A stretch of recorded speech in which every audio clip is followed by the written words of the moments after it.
and welcome to another exciting and interesting edition of your favorite program. So, lots of you have been talking about, some television stations showing pornographic movies, particularly on Fridays, Saturdays, Sundays, even after 10 p.m. Well, this afternoon, we are here to focus on this particular issue. We want to find out, how do we ensure that we sanitize our airwaves? What will be the role of the NMC, but particularly of the Ministry of Information also, because they were also petitioned by these two journalists. When we return after this short break, I'll be introducing my guest for this afternoon, and then we'll begin our deliberations. I'm Winston Amoa, and this is Hot Issues.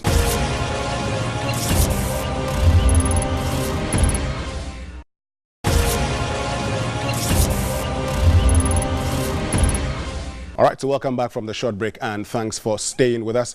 Now, my guest this afternoon is the Minister in charge of Information, Honorable Mustapha Hamid. Good afternoon, and thank you very much for joining us.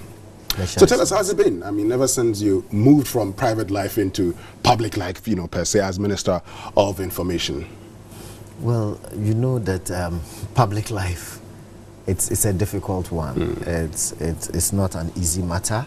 You, apart from the mandate and job that you are given by the president to do, you are also basically responsible for the life of every Ghanaian, because people would come to you, with all sorts of issues that you have to help to resolve and so on. And you juxtapose that with your own family commitments and your personal pursuits in life and so on. So in public life, you are basically juggling about 4 different balls, which you have to try and keep all of them in the air. And it's a difficult matter, but we have a human spirit that survives, so we are trying to endure. And so far, any key achievement that you can talk about ever since you became minister? Well, in the Ministry of Information, when we came, we set out together with my deputies that we were going to refocus the Ministry of Information and make it development driven. That we're going to focus more on development communication and to try and clean the image of the ministry and take it away from the perception that the Ministry of Information is a propaganda wing of governments, and that it is the place where people attack other people who are opponents of government, where people manufacture stories, there's a lot of negativity that clouds ministries of information, not just in Ghana, but perhaps, in every country that you have such a ministry. So we thought that the first focus is to clean it and refocus. We believe that this far, we've done that. We've brought some sanity, some credibility to the voices that emanate from the Ministry of Information. We've started what we call the National Policy Summits, where we want to bring all Ghanaians together, around certain core issues that affect the development of our country, so that the conversations that we are having in this country are more consensus driven than, if you want, division driven. In other words, that we identify the things that are common to us as Ghanaians and common to our aspirations, rather than always insulting each other and dividing ourselves and saying these people are this is that, this is that. We did a very successful one around the economy. This was in May, I think, between May 15, May 16. It was very successful. People from business, government, private sector, everywhere came around to discuss issues of the national economy. Certain suggestions were made, proposals were made as to how we can improve our economy and also our energy issues. Those issues have been handed over to the ministers concerned, and hopefully they will be working at them, perhaps for us to have answers in the next summit. In July, we hope to organize the second in the series of the National Policy Summit, this time around the issues of trade. Because you know that the one district, one factory promise is perhaps our biggest, if you want, weapon or tool for industrialization, development, and for curing our employment deficits. And so we want in July for the Ministry of Trade to come and to tell us where we are with the program of ensuring. But I believe you know where we are, where the government is. You should know. Well, I know, but it is important that where we are is that right now in the national budget for 2017, government has earmarked, I think, about 547 million cedis. I think 456 million. 456 for the rollout of the program. A secretariat has been set up specifically to deal with the business of the one district, one factory program. A lot of interested parties have enlisted, because you know that this is a public-private sector driven project. It is not as if government is going to entirely put its money into the project. We are inviting private people. The various projects around the country that's around which these factories can be built have also all been identified and ironed out. So the Ministry of Trade will come next month and tell us that beyond these frameworks and the foundations that have been laid, they would perhaps give us timelines on when these projects will come to fruition, what are the type of projects, where they are going to be, and for the private sector people to also come in and tell us so far what it is and how they have been able to buy into the project. But I believe the type of factories are already known. The type of factories we want to build as a country, we know them, don't we?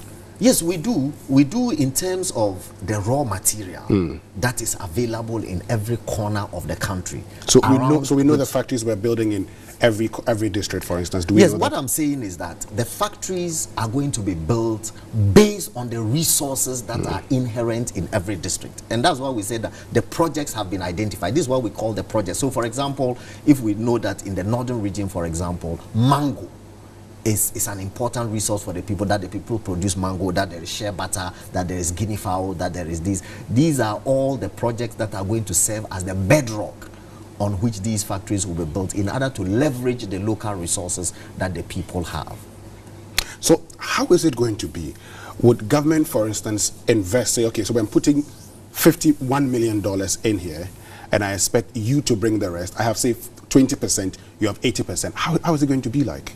That's what I'm saying, that all of these details would be given us by the Ministry of Trade. If I begin to sit here and begin to talk like I'm the Minister for Trade, the Minister for Information doesn't do every minister's work. That's why I'm saying that the component, I know the money that has been devoted, the public knows. Yeah, but as to how every district, what they will get, that's the business of the minister. Okay. Well, but the president in sending your name to Parliament said as my Minister of Information. Yeah. And so I'm sure when we need information, we can always come to you. But let's move on. That's the point I'm making. Yes. But you don't pretend as Minister for Information to do every minister's job. Okay. I'm not sure that's also the job of the Minister for Information. All right, so let's move on. What do you make of television stations showing pornography at night? Well, there are things that are offensive to our culture, to public morality, and to people's sense of decency. Pornographic material is adult material. And more specifically, it is private adult material. It is material that adults can access in private. It is not meant in our circumstances for public show and for public consumption. At least that is the moral sense that we have carved for ourselves as a nation.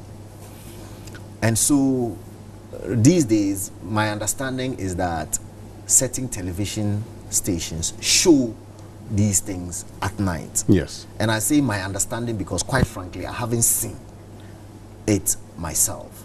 One is coming to accept. One television station, yes, but it's TV, there they say they show it and they'll continue showing it. The evidence has been brought, through the people who have complained about it. And so They have petitioned the National Media Commission to say that it offends public morality and our sense of Ghanaianness and so on, and therefore it should stop. They brought us a copy. Yes. You know that it is no longer government's business to regulate media content. It is the business of the National Media Commission to do so. I have had, ever since they brought me a petition, I've spoken to the National Media Commission. They have acknowledged receipt of the petition. What they are going to do is that they are going to write to these television stations and remind them of the guidelines. The National Media Commission has certain guidelines, you know, for regulating media practice in Ghana. And one of the articles or clauses of those regulations states explicitly that the showing of such content is offensive. Now, from my discussions with the National Media Commission, my sense is that guidelines are not law. Exactly. Okay. So to the extent that guidelines are not law, it will be, in my view, very difficult if the people insist that no law explicitly prohibits them from doing what they are doing, especially so because they are doing it past midnight and so on. The cure for all of these will be a national broadcasting law. The National Media Commission itself tried to cure this some time back with what was then called the LI 2224, which sought to say that the National Media Commission should be empowered, you know, to censor certain content, certain media content. The Ghana Independent Broadcasters Association went to court against LI 2224 and won. And when I say winning, what it means is that the Supreme Court held that some of the provisions of LI 222 offended the rule. Amounted to censorship. Exactly. Something the Constitution speaks. But exactly. For you personally, do you think it's right for these stations to do so, personally, in your opinion? Well, in my opinion, it is not right. In my opinion, I have said that matters of pornography and all of those things are private adult material, in my view. So they are material that if you are an adult, you are above 18 years. Because I believe that even if you were to go onto the internet to access pornographic material, every internet site would want to be sure that you are an adult. They would ask that, are you above 18 and so on. So the point is that it is general agreement around the world that such material is adult material. That's number one. Now, when you come to the African context, sex is hedged in Africa. Okay, so to the extent that sex is also hedged will mean that in our African setting, it is not correct to show that material. Yes, but if there isn't demand for it, they wouldn't be showing it. I don't know whether you can talk about demand past 12 midnight. I'm not sure that there is more than, I don't have figures, but I'm not sure that more than 10% of the population would be awake after 12 midnight to watch television. Even if 10%, I'm not exaggerating. I'm sure perhaps far less than that of the population will be awake. Well, because so I'm not sure that it is a demand. At the universities, for instance, just to chip this in, yes. At the universities, for instance, what many of the guys called R18, you had lots of guys staying up late to go and watch it on DSTV at the time. They call it R18. Okay. Really? Oh, yes. Okay. R18. Yes. I mean, all the guys who are watching, and they know this, R18. And ICE-TV has come out to say, and there were a lot of conversations on Facebook, for instance. People started by saying, do you know they show pornography at this time? And then it caught up, and people began tuning in. And that's, maybe we're just, you know, some of us, yes, do not like it. But there are some also who like it. And the bit about children, they argue that after midnight, who gets to watch that? Well, It may be true that after 12 midnight, children aren't awake or are not supposed to be awake, because you cannot guarantee that firmly.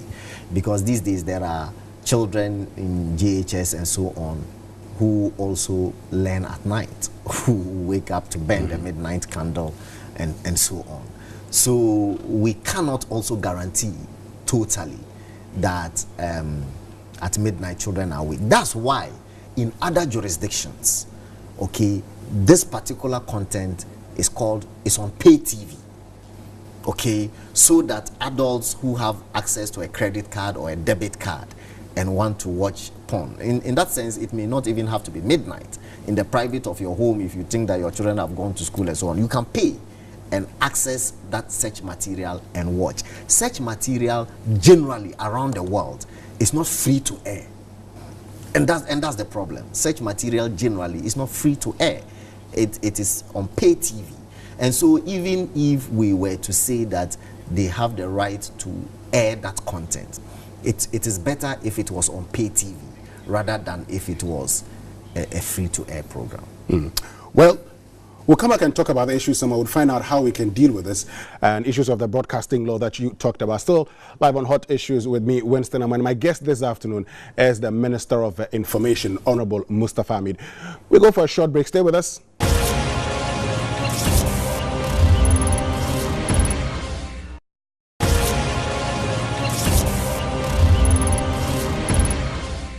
All right, so welcome back from that short break, and thanks for staying with us. This is Hot Issues, and my guest this afternoon is the Minister of Information, Honorable Mustapha Hamid. So how do we deal with it? What is the ministry, what is the government going to do? Well, as I said, we are operating under the 1992 Constitution. And as I said, the 1992 Constitution puts media content regulation firmly in the hands of the National Media Commission.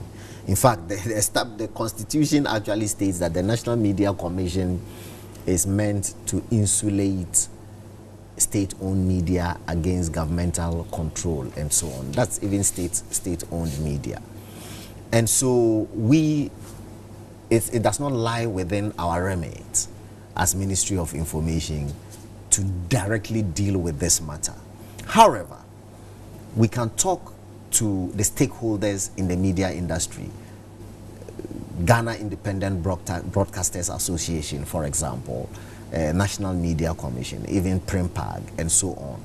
There are bodies that are, if you want, associations or organizations of media houses that we can appeal to appeal to their memberships, you know, to refrain from doing some of these things. Then the National Media Commission, Then the National Media Commission can deal with the law aspects of it. But as I said, they also have their hands a bit tight because their LI 2224 has been thrown out of the window, and therefore there is no solid law as we speak based on which they can explicitly stamp out this. Now, it is in our calendar, you know, to send the broadcasting law to Parliament next year for passage, because this year we are concentrating on getting through the Freedom of Information bill or law, and then next year we deal with the broadcasting law. So hopefully when we get to the broadcasting law and we succeed in getting it passed, you know, we would have proper regulation for what it is that people can broadcast and what it is that people cannot broadcast. But as I said, until that time comes, you know, we are sort of handicapped a bit. And the Right to Information Bill, when would it be passed, all things being equal? That's why I said, per the calendar that we have rolled out, we are hoping that next year that will be passed. Earlier in the year, you told us by July it should be passed. No, I said right to information. Yes, right to information by July this year. Yeah, I said Parliament has resumed. So in this parliamentary session, the right to information will be We're amongst getting the into bills. July. Would it be passed? I said that it will be one of the bills that will be debated this parliamentary session.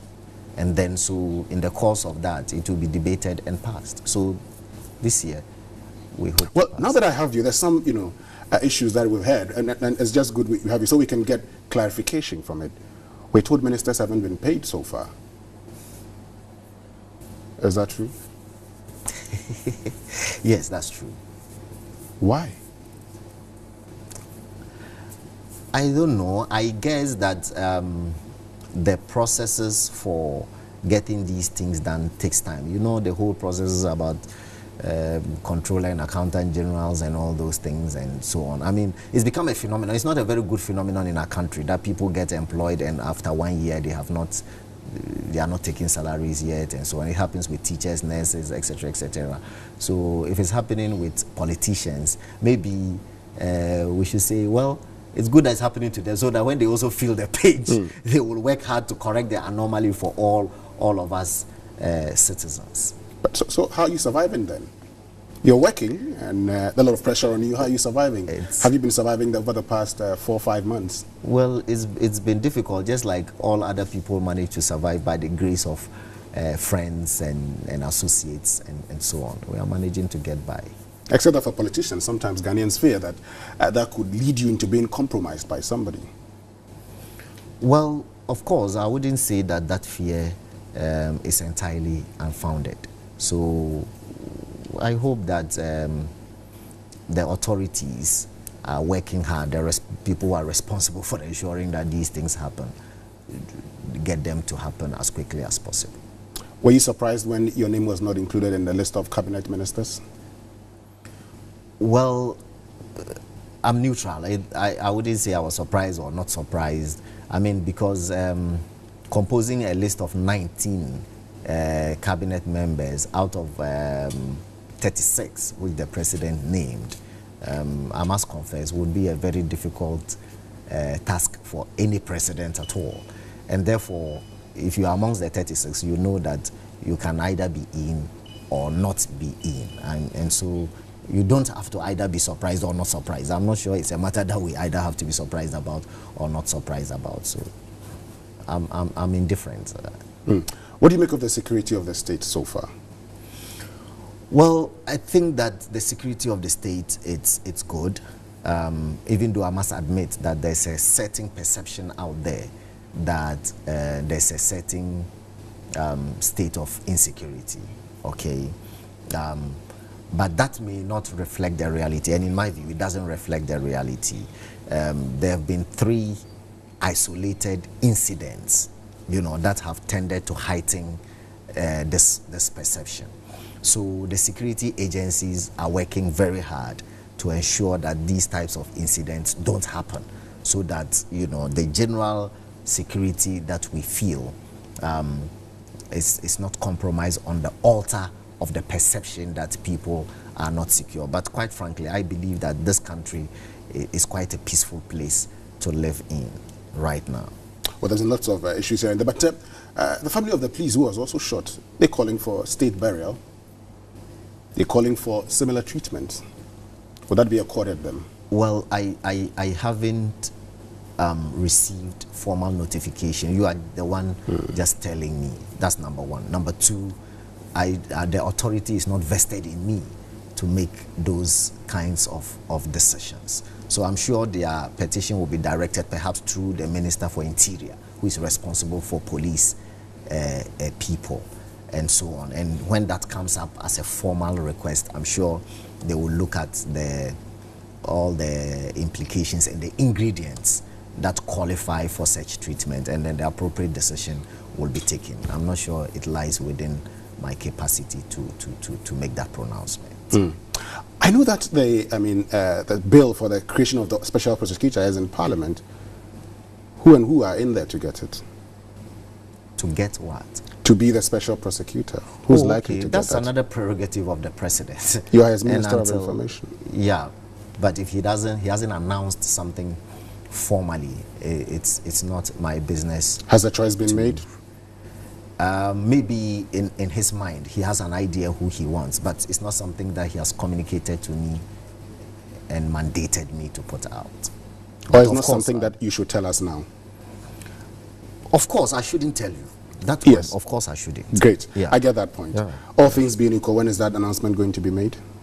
Well, when the law is done, being passed and everything, my understanding is that 28th, 29th, there's a national consultative forum on the bill itself. So when that is done, then the parliament passes it and it becomes law. Then at that point, the president is clothed with the power to make that appointment, and then he will make the appointment, and we'll get to know what are the ideas in his head as to who qualifies to fill that position. Finally, before we wrap up, what do you make of outgoing governments signing contracts sometimes just 1 week before they exit office? Well, of course, my view is that it's not decent. Even though we would recognize that your mandate has not expired until it has expired. What it means is that every president has a mandate to govern the country until January 7th.